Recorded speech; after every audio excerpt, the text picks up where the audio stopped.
Hello and welcome to 5-Year Club video number 48, where we consider the factors that would make us choose to invest in a Roth retirement account or a traditional retirement account. Retirement accounts are relatively complicated. We have 401ks, 403bs, 457s, and I'm sure there's a few more that live at work. And then we have an IRA, an individual retirement arrangement that lives outside of work. They're different. They have some different properties. The 401k has a limit of $18,000 a year. The IRA has a limit of $5,500 a year. That might be going to $18,500 in 2018, I think. Anyway, they have different contribution limits to them. And then on top of that, you can have a Roth 401k or a traditional 401k or a Roth IRA or a traditional IRA. So deciding which one to contribute to is complicated.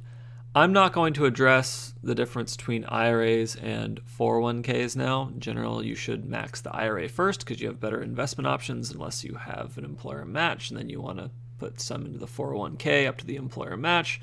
Blah, blah, blah.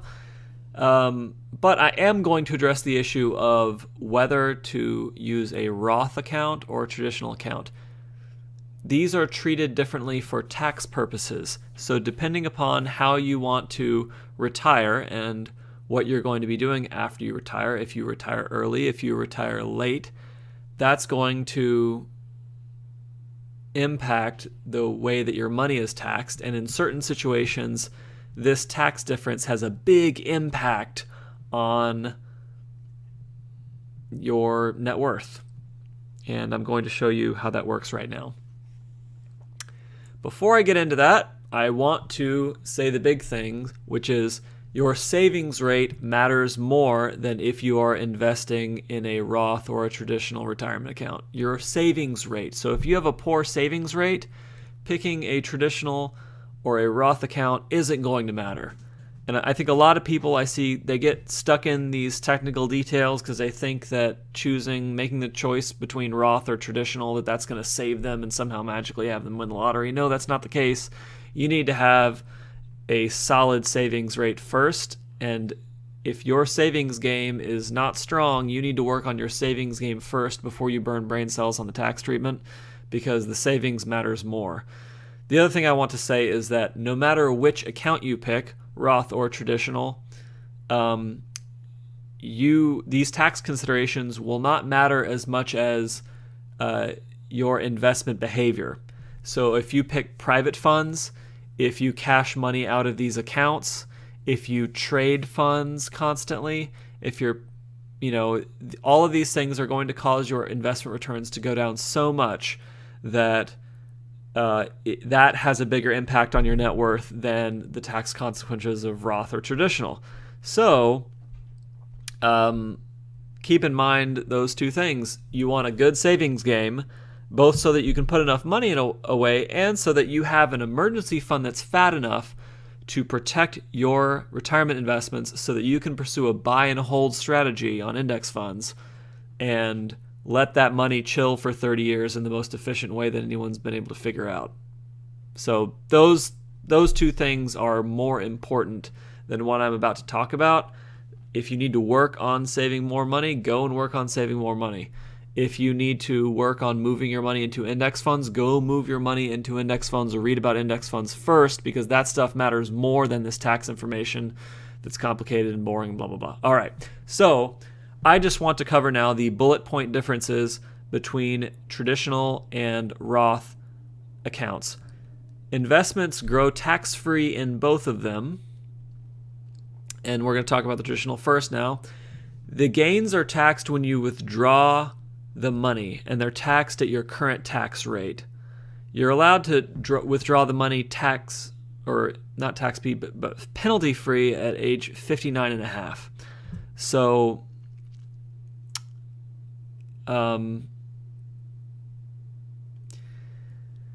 more or less, if you expect to be like super rich at age 59 and a half and spending tons of money, then you would not want to pick the traditional account, because it would mean that that money is taxed at your tax rate at the end of your life. And because you're spending lots of money at the end of your life, that tax rate is going to be higher than your tax rate now. So if you're going to be a baller in retirement, like spending tons of money, you don't want to do the traditional.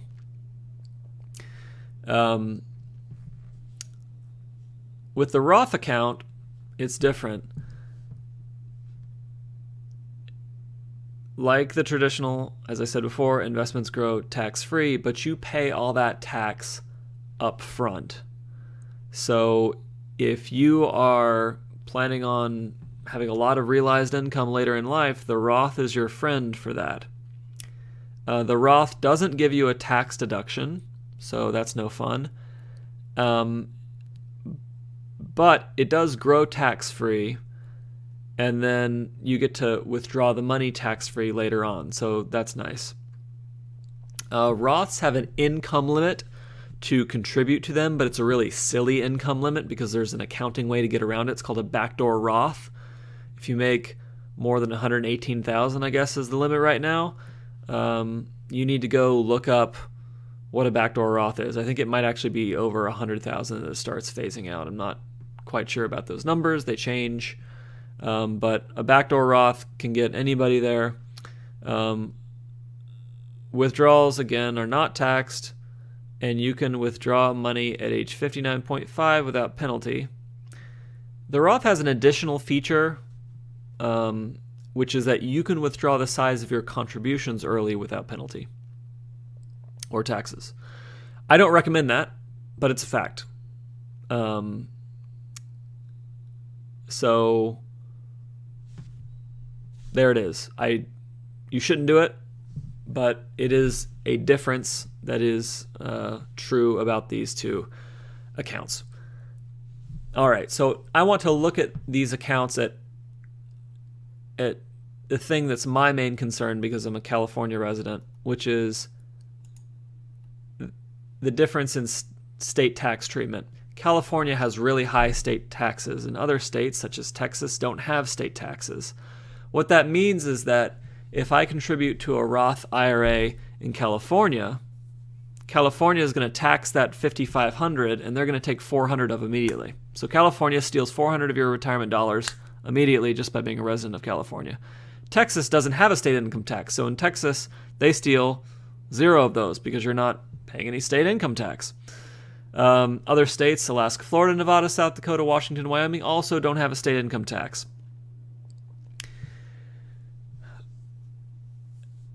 This has a big impact because it means, like, if your plan is to work in California and then retire to Texas,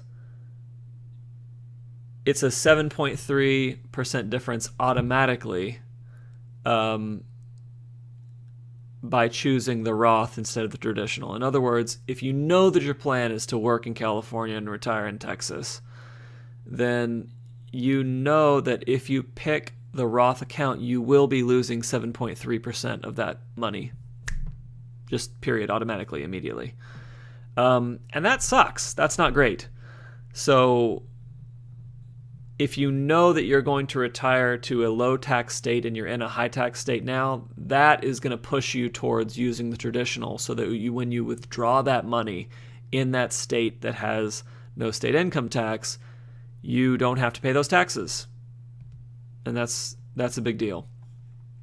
The other thing that I want to talk about is the difference that federal tax rates are going to have. So I'm just going to take I think a common tech scenario, California case, and show you the difference there. So if you're making a good tech salary in Silicon Valley, your effective total tax rate might be 20.7%. And if you want to retire early on a relatively low income, because you have a high savings rate here, so your lifestyle, actually, you're not spending that much of what you're earning, but you have to pay taxes on all of it, of course. If you retire at something much lower, like $40K, then you're only going to be paying an 8.4% effective tax rate in retirement. So earning at 20.7, retiring at 8.4.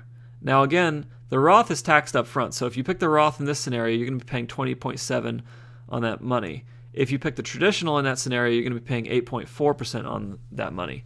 If your plan is to work for a high income in California and then move to Texas and live on a modest investment income for the rest of your life, then you have to add these together. You have to add the difference between 20.7 and 8.4, and you have to add the 7.3 from the state income tax. When you add those together, you find that it's about 20% total. So if your scenario is work for a high tax salary in California, retire in low tax state at a modest spend rate, then 20% of the money that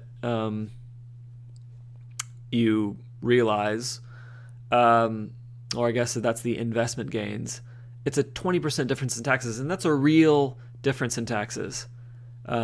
If you look at really long-term investment plans, like 30, 40 years, 80 to 90% of the portfolio is gains. So this 20% comes out to be like, 16 to 18%.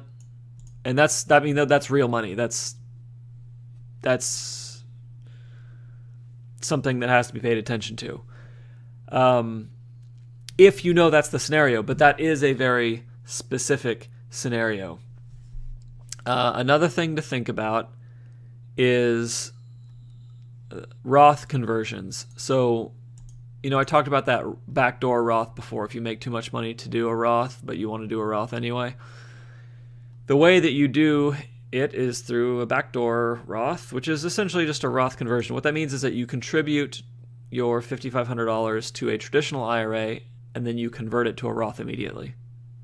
So you don't technically contribute to a Roth, you just convert it. And the reason you can do this is because the tax laws are stupid, and they say that you cannot contribute to a Roth IRA if you have this much income or above, but you can convert to one no matter what your income. And it's a loophole in the tax law. It's a reflection of how poorly the tax laws are written. Cry, cry, cry. Some people who are going for early retirement scenarios will want to convert their traditional IRA to Roth after they retire. So they have a bunch of money saved up outside of their retirement account, and they have money in a traditional retirement account. And what they're doing is once they've left the state of California and switched to a much more modest investment income, then they pay taxes on the traditional money to convert it to Roth, but they're not paying the same state income tax, and they're not paying the same federal income tax. By converting this money into Roth money, you essentially shove more money into the tax shelter. That's the effect at the end of the day. So that's why people do it, is to shove. Essentially, the money you pay in taxes is money you're shoving into a retirement account, into a tax shelter. So that money that you pay in taxes is essentially like contributing money to a tax-free growth retirement account. That's why people do this. When you do a Roth conversion, you always have to pay some kind of tax. You can't cherry pick only the amounts of money that you're in your traditional that are contributions and not gains. That's not how it works. The math behind Roth conversion gets complicated, so you'll want to get a tax consultant. You'll want to get an accountant. You'll want to get an accountant to help you with that.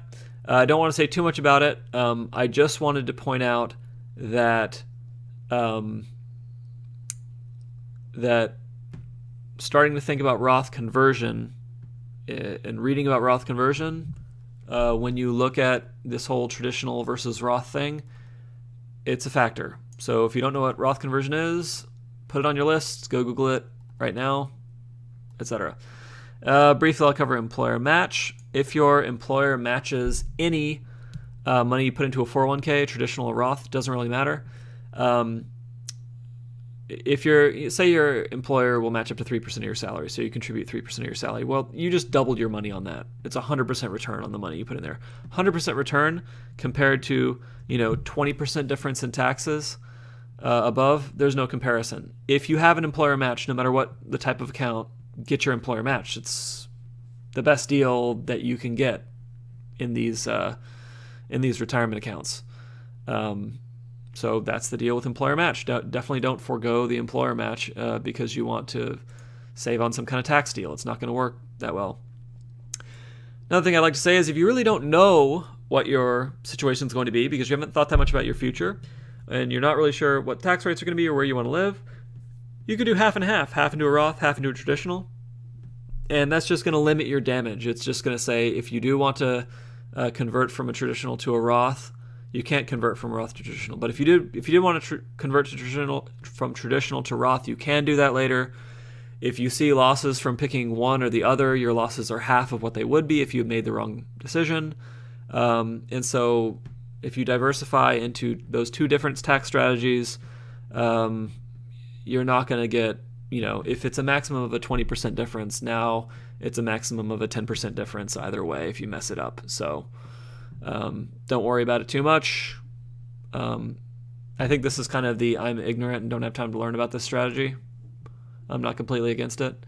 If you're really low income now, I would encourage you to do the Roth because your tax rates aren't likely to get lower, period. And but for traditional, for really high income people in high tax states, you might want to automatically go for traditional just to keep your options open. And because you know that the state income tax hit is like about as bad as it's ever going to be. Yeah, you might be a millionaire, billionaire someday and take an even bigger hit. But at that point, hey, you're a millionaire or billionaire, so who cares? Maybe not the right attitude, but at that point, probably your earnings are going to matter more than your tax strategy. Let's see. And then the final thing I want to do is two fancy